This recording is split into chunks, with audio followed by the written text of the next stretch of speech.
So our program today is called Bad Girls in Good Drama. This is a series of scenes from a variety of plays that feature some great bad girl characters. You all know Tyler Perry's Medea, but the Medea in this first scene today is much older. She is part of the ancient myths of Greece. She was a demigod, the granddaughter of the sun god, Helios, and a powerful sorceress. She helped Jason, her husband, and the Argonauts steal the golden fleece from her homeland. She married Jason, but was considered a dangerous savage by the Greeks. The Medea that you will see today was created by Euripides around 400 BC. The play begins as Medea is reacting to the news that her husband Jason has abandoned her and her two sons and taken a new bride, the princess of the land.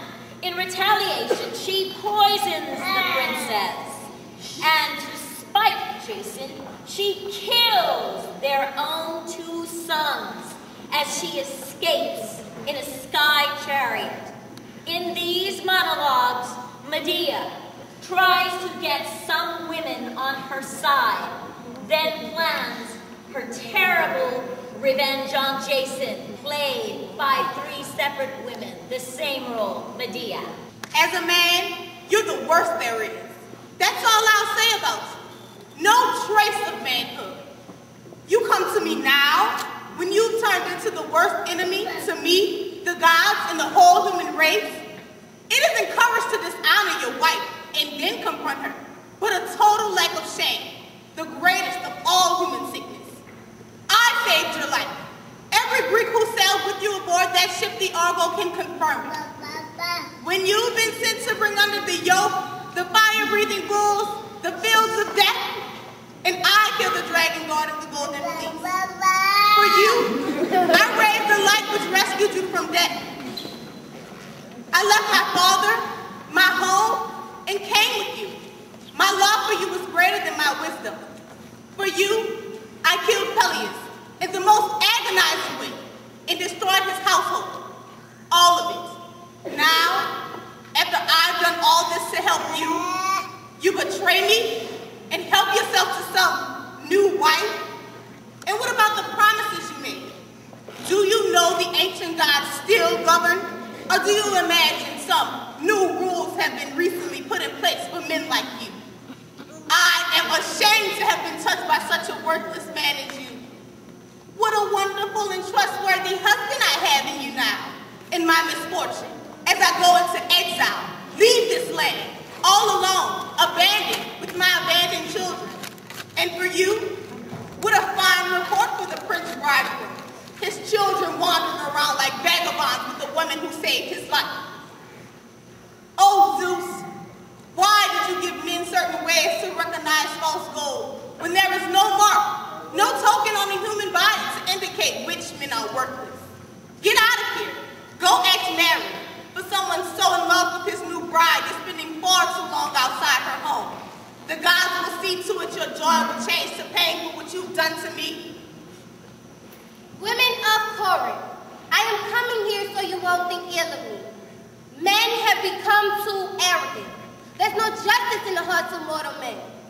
The man who was everything to me, my own husband, has turned out to be the worst of men. This, I know is true.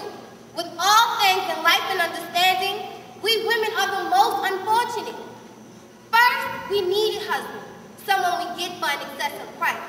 He then becomes the rule of our bodies, and this misfortune adds still more grief to the troubles we have. Yet we can't refuse to take a husband. And then when she goes into her husband's home with his new rules and different customs, she needs a prophet skill to sort out the man. And when she works hard at this, and with success, the man accepts the marriage oath and lives in peace, an enviable life. But if the marriage does not work, then death is much to be preferred. When men tires of the company he keeps at home, he leaves, seeking relief for his distress elsewhere. He gets his satisfaction somewhere else. We women have to look at just one man. Men tell us we live safe and secure at home while they must go off into battle. with their spears. How stupid they are. I'd rather stand up 3 times in battle than give birth once. I am alone. I have no city. I was carried off a trophy from a barbarian country. I have no mother, brother, or relations to shelter my children.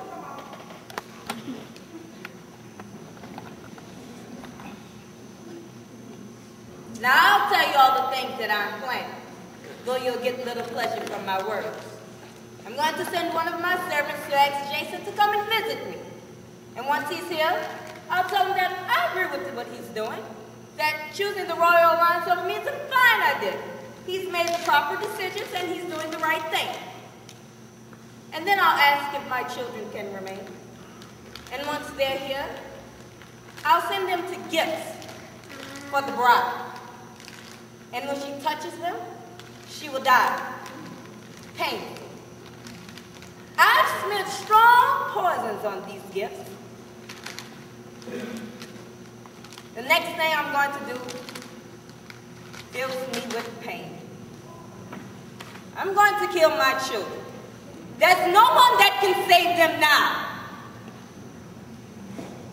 And when I've done this, wiped out Jason's house completely, I'll leave. You see, I will not accept my enemy's contempt. I have no father, no home, or no refuge. I was a fool to be won over by the Greek, but with the God's help, we'll get revenge. Let no one think that I'm a trivial one, who just sits there feeble. No, I'm a different sort.